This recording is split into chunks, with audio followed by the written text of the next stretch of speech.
Eden by obsessmuch. Read by SsjDeBusk. I don't own Harry Potter or Eden. Harry Potter is owned and written by J.K. Rowling and the WB, and Eden is written by obsessmuch on fanfiction.net. Chapter 17 Unimaginable. How blessed are some people whose lives have no fear, no dreads, to whom sleep is a blessing that comes nightly, that brings nothing but sweet dreams. Bram Stoker or Dracula. He reaches down and closes his fingers around the two wands. In one swift moment, he's got the power in the world back in his grasp.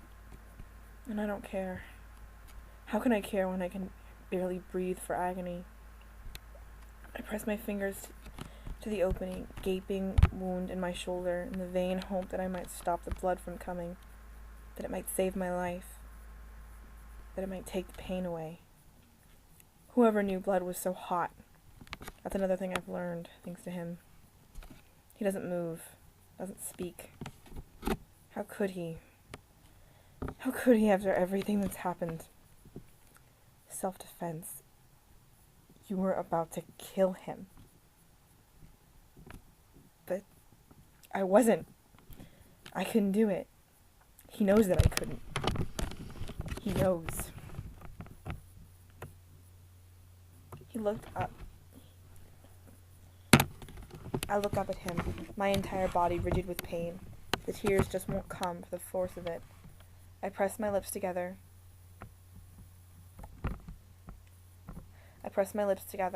Breathing harshly through my nose as he sneers down at me, a malicious smile playing about his lips. No caring, no feeling anything human at all.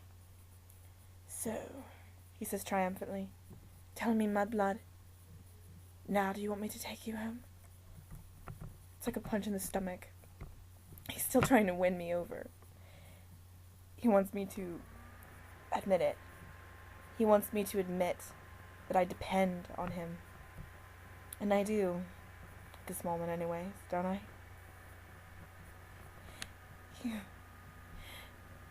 You evil. Words won't come. They clog in my throat. I groan and double over, choking on my words. He stands perfectly still, enjoying the moment, no doubt. Without looking at him, I work up my strength to speak. Please, just help, please. He reaches me up to my feet before lifting me to my waist and throwing me over his shoulder like some prize of war. Hold on to me, he murmurs. If you don't want to lose more blood through splinching, then hold on to me for all you're worth. I grip onto the back of his robes without even thinking. I don't care where we're going, I just need the pain in my shoulder to stop. The screams and the shouts and bangs of the battle are far away as we press into the dark, squashed, airless void of evaporation, and I cling onto his robes for all I'm worth. We emerge into beautiful, fresh, clean air.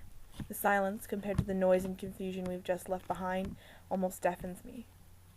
It's so quiet, so calm, so still.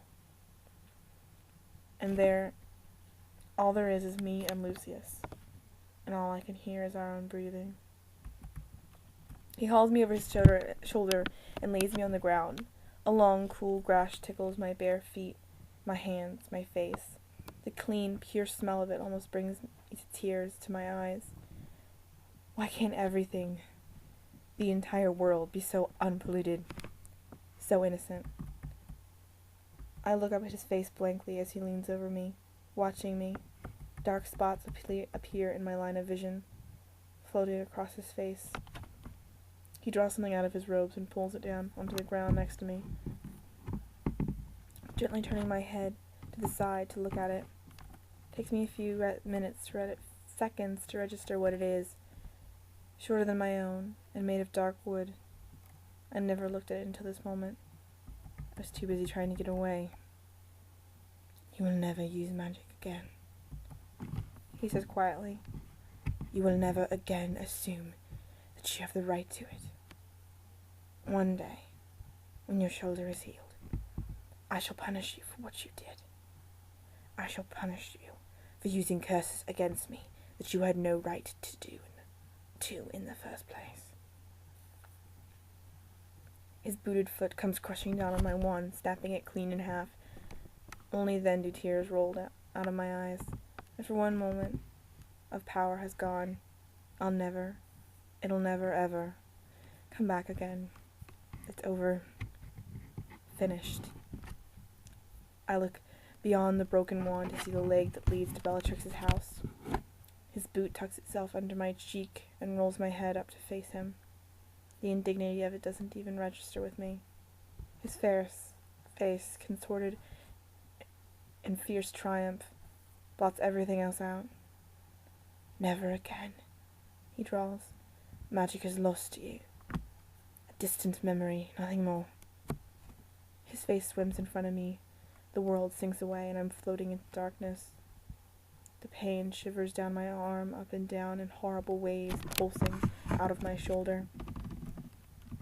There's pressure there, making it hurt so badly I feel like I'm going to vomit. My eyes ease themselves open. It all comes slowly into focus.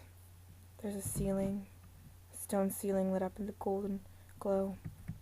I recognize the ceiling. Try and stay awake if you can. A voice. His voice. It'll make things a lot simpler. If you're cooperating.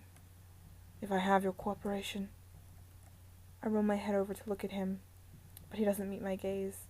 He's standing to my shoulder by the light of the single candle lit up by my bedside table. My bedroom in my home. Because I don't suppose I have anywhere else to call home now, do I? This prison, this tomb. It's my only home now. The breathing flutters gently on my bare shoulder. My bare shoulder.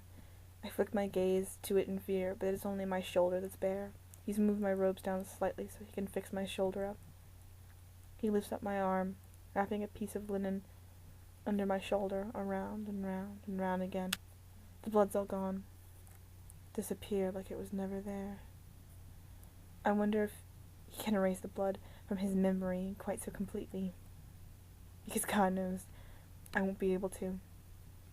I can still see the bright crimson of it, smell and the iron bitterness of it. He can always clean up so effectively after his crimes. Don't they sit in his mind, festering and rotten, until they drive him mad? He flicks his eyes up to meet mine for a second. I don't know what I'm hoping for, things that aren't there. He probably doesn't even know what the word remorse means.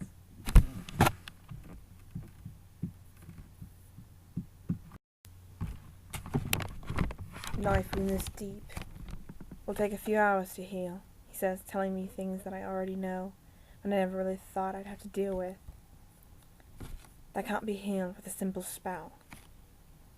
I'll have bandaged it up to the best of my abilities, but you'll need to take this potion in order to heal its wounds. In order for the wound to heal overnight. He hands me a small tumbler of blue liquid. He must have poured it before I came to. From the look of it, it might be a healing potion combined with a blood replenishing potion. But I'm not sure. It doesn't matter anyways. What does my knowledge matter now? All that matters in this place is getting through each day. Drink it, he says curtly. I sit up, wincing at the pain in my shoulder. I could scream at it. Sorry, I wasn't gonna say, because that sounds stupid. Okay, by the way, I'm sorry about this chapter. I don't have my recorder broke, and I'm using the recorder on my webcam, which is shitty at best. So I'm sorry that it's so raw and ridiculous sounding, but there's not much I can do until tomorrow, and I kind of felt like reading, so I don't know if it's going to be all of chapter 17. I don't know how long it is. I don't think it's very long, so it'll probably be fine. I will not show him how much this hurts. I will not show him. Did it hurt him this much when I stabbed him? Who cares? He deserved it. What does it matter whether it hurt him or not? It matters. I don't want to have caused someone this much pain. No, he's not someone. I've got to remember what he's done to me.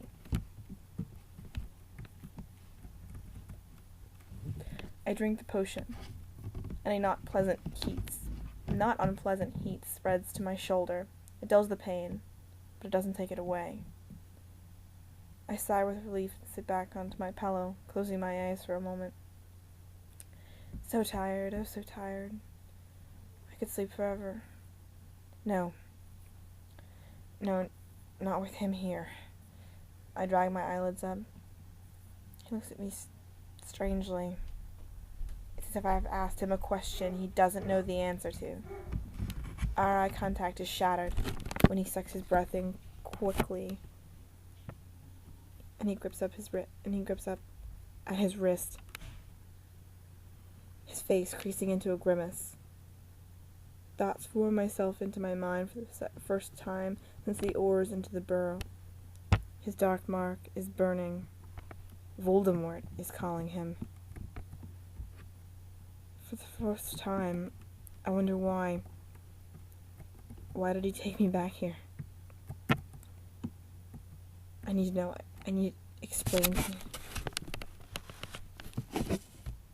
What are you going to tell him when he asks? I trail off as I look up into him, his face darkening and furrowed with fury and fury, and if I'm not mistaken, fear. When he asks what exactly? I know I shouldn't push it, but I need to know. You went to the burrow to capture Harry, I whisper. You were in charge of the operation, weren't you? You must have been, otherwise, why were you doing all the ordering around? His face is clouded yet further, but doesn't say anything to stop me. But when the order moved in, you didn't choose to go after Harry, the person you sent to capture in the first place. Instead, you went after an insignificant mudblood prisoner. How are you going to explain that to him? What are you going to... He grips me by the neck, slamming my head back painfully against the headboard of my bed. Don't presume to question my behavior, he hisses. He holds my throat to his hand, pinching cruelly at it, loathing etched all over his face, and just as I begin to gag for air, he stands up, wrenching his hand away from me. I grab and rub at my neck, getting my breath back.